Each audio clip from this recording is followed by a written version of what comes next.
ஆண்டவர் உடைந்ததை திருப்பி உருவாக்கி ஆசீர்வாதமாய் என் ஆண்டவர் உட்கார வைக்க முடியும் கோபுரத்தில். எத்தனை பேர் ஆமென் சொல்றீங்க?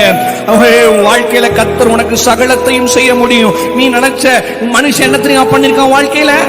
உன்னை அளவச்சு ரசிச்சிருக்கான், உன்னை தூசிச்சு ரசிச்சிருக்கான், உன்னை உயிரத்தை உடைச்சு ரசிச்சிருக்கான். அவங்களுக்கு தெரியும் உன்னை வேண்டாம்னு சொன்னா நீ அழுவேன்னு நினைப்பாங்க.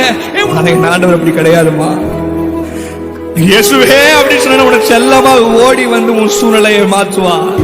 காசு பணம் இல்லாம, முகவரி இல்லாம, தனிமையில் நாழுத நீர் மறக்கலையே. நான் உடஞ்சு போய் கிடந்து, நான் நொறுக்கப்பட்டு கிடந்து, என்ன ஒட்டி சேர்க்க நீங்க வந்ததன் மறக்கலையே. என் கண்ணீரை நீங்க தொலைச்சு விட்டதன் மறக்கலையே.